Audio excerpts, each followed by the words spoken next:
इनका प्रश्न है, मैं आध्यात्मिक साधना तो कर रहा हूँ किंतु गहराई नहीं मिलती। इस पथ पर प्रगति करने के लिए कुछ नए टिप्स बताइए। चलिए छोटी छोटी कुछ बातें आपसे कहता हूँ। जब सुबह नींद खुले तो सबसे पहले मुस्कुराना।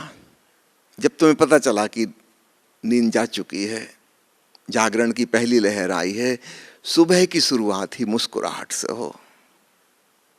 अगर हो सके तो हंस लेना। हंसने की इसलिए नहीं कह रहा हूं कि घर में दूसरे लोग हैं, उनको डिस्टर्ब हो जाएगा। और तुम्हें क्या पता नींद खुली अभी बजे कितने हैं, वो तो आँख खुलने के बाद पता चलेगा।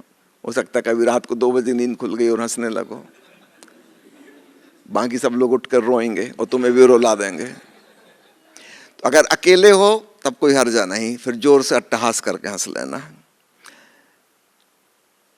अन्यथा मुस्कुरा तो लेना ही पक्का।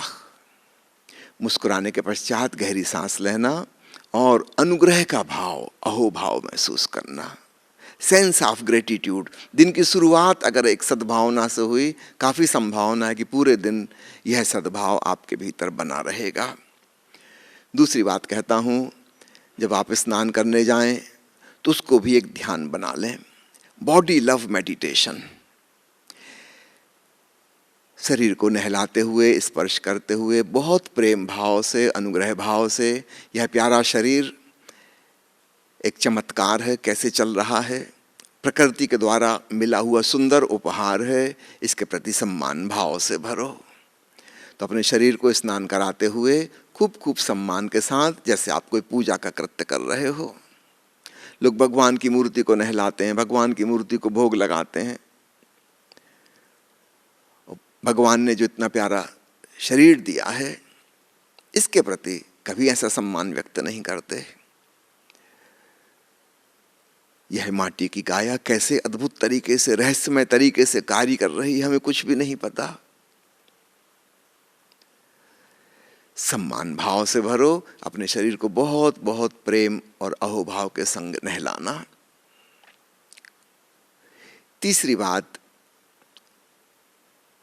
जब नाश्ता करने बैठो या दूसरा कोई भोजन, लंच या डिनर ले रहे हो, हमेशा याद रखना भोजन को धीरे धीरे चबा चबा के खाना है। एक एक कौर का पूरा स्वाद लेना है और प्रसन्न होकर खाना है। एंजॉय।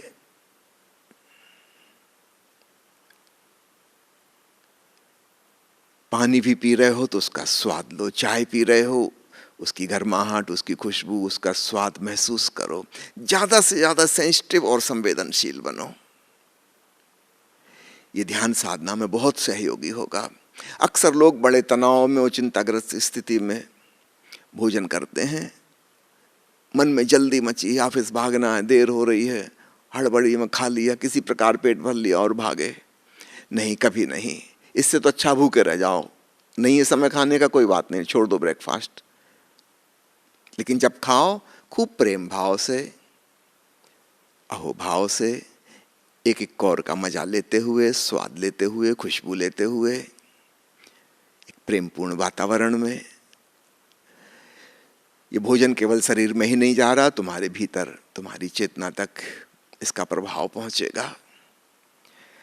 अगला बिंदु मैं कहना चाहूंगा, धीमी गहरी सांस की याद रखो।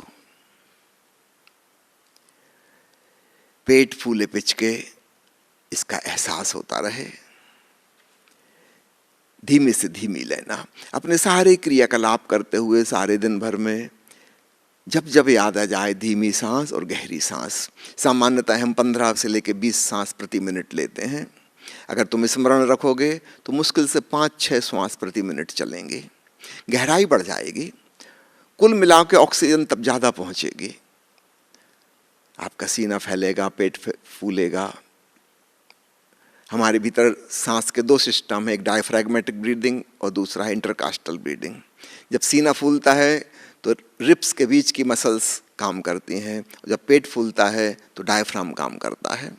तुम दोनों का उपयोग करना ताकि पर्याप्त गहरी सांस जाए। सांस भीतर ले जाते समय हल्के से कंधे ऊपर उठा लेना ताकि फेफड़े के ऊपरी लोब्स में भी हवा पहुंचे। अक्सर वहां कभी हवा नहीं पहुंचती। पेट भी फूले जब सांस छोड़ रहे हो तो पेट के पिचकने पे ध्यान देना। तो यथासंभव जिन जिन क्रियाकलापों में याद रख सको, धीमी गहरी सांस का स्मरण रखना। 5वां बिंदु, कुछ काम ऐसे होंगे जहां पर तुम सांस का स्मरण नहीं रख पाओगे वरना डिस्टरबेंस क्रिएट होगा। वहां पर अपने कार्य में पूरी तरह से तल्लीन हो जाना, लौलीन होकर अपना काम करना। समझो आप कार ड्राइव कर रहे हो, अगर आप अपनी सांस का ध्यान रखोगे तो दुर्घटना की संभावना बढ़ जाएगी। नहीं, वैसे कोई ज़रूरत नहीं है, उस समय सांस को भूल जाओ, छोड़ दो। लेकिन अभी ड्राइविंग में फिर पूरी तरह तल्लीन हो जाओ, एकाग्रता बनी रहे। ऐसे कई काम होंगे जहाँ पर सांस का ध्यान रखना उचित नहीं है, वहाँ ज़बरदस्ती नहीं करना। तुम्हारा मन डिवाइडेड ना हो, जहाँ सहज रूप से गहरी सांस, धीमी सांस चल सके वहाँ ठीक, जहाँ नहीं चल सकती वहाँ वो कार्य ज़्यादा इम्पॉर्टेंट है और पूरा ध्यान उस पर देना। 6वां बिंदु है इंद्रिय संयम। अनावश्यक रूप से न देखो, न सुनो, न बोलो, न व्यर्थ के क्रियाकलाप करो। अपनी ज्ञानेंद्रियों को, कर्मेंद्रियों को सिमेट के रखो। जहाँ जरूरत है, काम है, अवश्य वहाँ काम आना। जहाँ मौका मिल जाए आंख बंद करने का, आंख बंद कर लेना। जहाँ जरूरत नहीं है कुछ सुनने की, वहाँ ईयर प्लग्स लगा लेना। फिजूल की बातें ना सुनो, फिजूल की चीजें ना देखो, कोई जरूरत नहीं है। अपनी जीवन ऊर्जा का संरक्षण करना सीखो। व्यर्थ की बातचीत में इन्वॉल्व मत हो। कोई दूसरा व्यक्ति शुरुआत करे, धीरे से क्षमा मांग के खिसक जाना। काम की बात हो जरूर बोलना, निरर्थक बातों में बिल्कुल मत उलझना। ना अपने भीतर ले जाना, ना अपने मुंह से बोलना। बोलने के पहले सोच लिया करे कुछ सार्थक है कि नहीं। हम अपनी समय और शक्ति गंवा रहे हैं। सावधान, इस जीवन ऊर्जा का संरक्षण करना होगा ताकि वह साधना में काम आ सके। 7वां बिंदु है, आप अपने मोबाइल में अलार्म भर लीजिए या रिमाइंडर बेल एप्लीकेशन आती हैं, उसमें हर 2-2 घंटे बाद का एक रिमाइंडर, एक हल्की सी तिब्बतन बेल बज जाएगी टिंग, और आपको स्मरण आ जाएगा। तो 2 घंटे के गैप से भरिए, तो दिन भर में 7-8 बार आपको मौका मिलेगा। जैसी घंटी बजे ध्यानस्थ हो जाएं, कम से कम 2 मिनट के लिए संसार को भूल के अपने ऊपर आ जाएं। आप दुकान में हैं कि दफ्तर में हैं, कोई हर्ज नहीं, किसी को पता भी नहीं चलेगा। आप भीतर भीतर सिकुड़ जाइए, अपने ऊपर आ जाइए, अपना स्मरण 2 मिनट के लिए, फिर अपने बाहर के कामकाज में लग जाना। हर 2 घंटे में एक रिमाइंडिंग, अपने होने का एहसास, ये बहुत महत्वपूर्ण होगा। 8वां बिंदु कहना चाहूँगा, समाधि। जब कभी आधा घंटा या आधे घंटे से अधिक का मौका मिल रहा है, ओंकार श्रवण में, आलोक दर्शन में लौलीन हो जाना, एकात्म हो जाना। 24 घंटे में से आधा घंटा, पौन घंटे का वक्त भी आपने निकाल लिया, बात बन जाएगी। 9वां बिंदु कहना चाहूँगा, सद्गुरु ओशो को पढ़िए, सुनिए या वीडियो देखिए। कम से कम 15 मिनट अवश्य, ज़्यादा हो सके तो और अच्छा। लेकिन मैं जानता हूँ आजकल लोगों की दिनचर्या बहुत व्यस्त रहती है, तो मिनिमम कह रहा हूँ 15 मिनट तो मिल ही सकते हैं। तो अपने मोबाइल में आप सब चीज़ें तैयार रखी, जहाँ कहीं अवसर मिला पूरी लौलीनता के साथ ओशो को सुना, देखा अथवा पढ़ा। अलग अलग लोगों के अलग अलग शौक हैं, किसी को किताब पढ़ने में ज़्यादा रस आता है, किसी को ओशो की अमृतवाणी सुनने में ज़्यादा रस आता है। जो आपका रस हो उसके अनुसार। बस में जा रहे हैं कि ट्रेन में यात्रा कर रहे हैं, अपना हेडफोन लगा के आप आराम से सुन सकते हैं। समय का भी सदुपयोग हो जाएगा। कि कार चला रहे हो, ट्रैफिक जाम हो गया, अब आपके बैठे बैठे बड़बड़ाने से और ट्रैफिक व्यवस्था को गाली देने से कुछ बात नहीं बनेगी।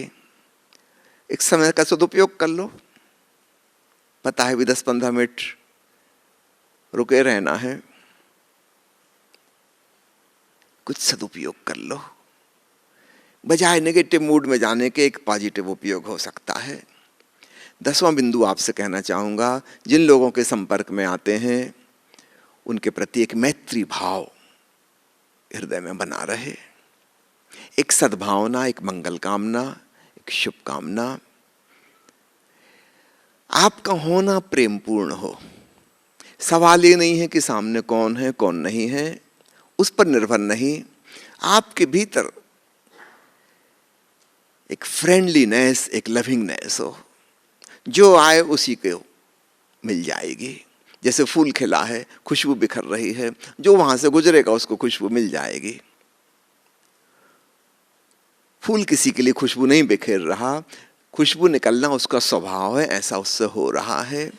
ऐसा ही आपका होना हो प्रेम मगन, मैत्री भाव से ओतप्रोत। 11वां बिंदु कहना चाहूँगा, कम से कम 15 मिनट, ज़्यादा हो सके तो बहुत अच्छा, प्रकृति के सानिध्य में रहें। कॉन्टेक्ट विद द नेचर, थोड़ा मनुष्य निर्मित दुनिया से बाहर निकलें। जितना अधिक आप पेड़ पौधों के संग होंगे, पहाड़ों नदियों के पास होंगे, घास के मैदान में लेटेंगे, कि छत पे लेटकर कभी चांद और तारों को देखेंगे रात में, कि सूर्योदय सूर्यास्त का दर्शन करेंगे, उतने ही आप भाषा के पार जाने लगेंगे, मन के अतीत खिसकने लगेंगे।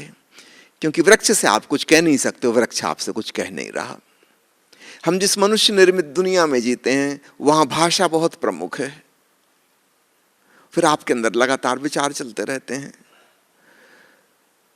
कुछ देर अवश्य ऐसी निकाल लें कि प्रकृति के सानिध्य में पहुंच जाएं, उससे बहुत बड़ा सहयोग साधना में मिलेगा। अगला बिंदु कहना चाहूंगा, यथासंभव प्रसन्न रहें, फूल की तरह खिले हुए। हम सबको शिकायत में जीना, निंदा आलोचना में जीना, निगेटिव भाव दशा में जीना तो आता है, इसकी हमने खूब प्रैक्टिस की है। थोड़ा इससे रिवर्स भी करके देखो। खुश रहने का कोई कारण खोजो और तुम्हें मिल जाएगा, और कुछ ही दिनों में तुम पाओगे कोई कारण खोजने की जरूरत नहीं है। प्रसन्न होना तुम्हारी आत्मा का स्वभाव है, तुम बिना किसी वजह के खुश रह सकते हो। तब एक अद्भुत मालकियत तुम्हारे हाथ में आ जाएगी। हमेशा खुश रहो। ऐसा खुश मिजाज व्यक्ति जो अहोभाव में, धन्यवाद में जी रहा है, उसी को सद्गुरु ओशो कहते हैं कि वह व्यक्ति प्रार्थना पूर्ण है। तुम्हारी हंसी खुशी उमंग, तुम्हारा नाच गान बताता है कि तुम प्रसन्न हो। इससे बड़ी और कोई प्रार्थना नहीं हो सकती। अगला बिंदु कहना चाहूँगा, कुछ शारीरिक श्रम अवश्य करना। आधुनिक सुविधा युक्त जीवन में हमारा शारीरिक श्रम बिल्कुल खो गया है, और इस वजह से हम अपने ही जीवन के केंद्र से कट ऑफ हो गए हैं। शारीरिक श्रम जरूरी है। नहीं कोई ऐसा काम मिलता है तो कोई बात नहीं, कुछ व्यायाम कर लो, कसरत कर लो, स्विमिंग कर लो, पैदल चल लो, दौड़ लो, जॉगिंग कर लो।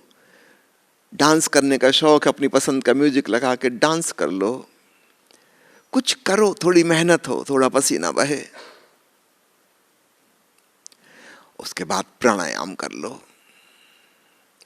कई कई प्रकार के प्राणायाम उपलब्ध हैं, आप सब जानते हैं। जो आपको पसंद हो उसको कर लेना, और एक बार जो आपने तय किया फिर एक हफ्ते उसी को चलने देना। फिर आपको बदलना तो एक सप्ताह बाद बदल लीजिए, फिर कुछ नया। क्योंकि अगर आप एक ही पैटर्न से सांस लेते रहेंगे तो फिर वो मैकेनिकल हो जाता है, उसमें जागरूकता समाप्त हो जाती है। तो चेंज करते रहना, बदलते रहना। और आखिरी बिंदु कहना चाहूँगा, जानबूझकर थोड़ी सी असुविधाएं कभी कभी उत्पन्न करो। ना वो केवल तुम्हारे शारीरिक स्वास्थ्य के लिए उपयोगी होगा, मानसिक रूप से, हार्दिक रूप से और आत्मिक रूप से भी सहयोगी होगा। हमने जिस प्रकार की संपन्नता और सुविधापूर्ण इंतजाम अपना कर लिया है, उसमें कोई चैलेंजेस नहीं मिलते, और तब शरीर की जो इम्यूनिटी है वो कम होती चली जाती है। सब प्रकार की सुख सुविधाएं, कोई कष्ट नहीं। थोड़े से कष्ट में जाओ, खुद अपने आप जाओ। समझो कि ठंड पड़ रही है, तुमने तय किया कि आधा घंटा भी गर्म कपड़े नहीं पहनोगे। थोड़ा सा कष्ट तो होगा, लेकिन इस कष्ट में तुम्हारे शरीर की एक क्षमता पैदा होगी ठंड से लड़ने की। तुम्हारे मन में एक संकल्प जागा, तुमने पूरा कर लिया, उससे सफलता मिलेगी, उससे खुशी प्राप्त होगी कि मैंने संकल्प पूरा किया। कभी गर्मी लग रही है, कोई बात नहीं, तुमने अगर तय किया है कि घंटा भर गर्मी में रहोगे, पंखा और एसी नहीं चलाओगे, रह लो। एक छोटा सा प्रयोग, तुम्हारा शारीरिक स्वास्थ्य भी बेहतर होगा, इम्यूनिटी पावर बढ़ेगी, तुम्हारा मन संकल्पवान बना, दृढ़तापूर्ण हुआ, द्वंद्व में नहीं डोलेगा। तुमने जो तय किया है तुमने उसको पूरा किया, इससे बड़ी प्रसन्नता हासिल होती है। इमोशनली आप ज्यादा स्ट्रांग बनते हो, और ये सारी चीजें कुल मिला के आपके आध्यात्मिक साधना में भी मददगार होती हैं। कभी आपका दिल हुआ उपवास करने का, आज सोचा कि ब्रेकफास्ट लंच नहीं करेंगे, कर ही डालो, कुछ मत खाओ, अब सीधा डिनर ही लेना, कुछ नुकसान नहीं हो जाएगा, लेकिन कुछ स्ट्रेंथ आएगी भीतर से। तो अपने तन मन को जानबूझकर कभी ऐसी असुविधापूर्ण स्थिति में कुछ देर के लिए ले आओ, उससे तुम्हारे भीतर बड़ा संबल पैदा होगा। ये छोटी छोटी 14 बातें जो मैंने आपसे कही, ये साधना में बड़ी सहयोगी होंगी, इनका ख्याल रखना।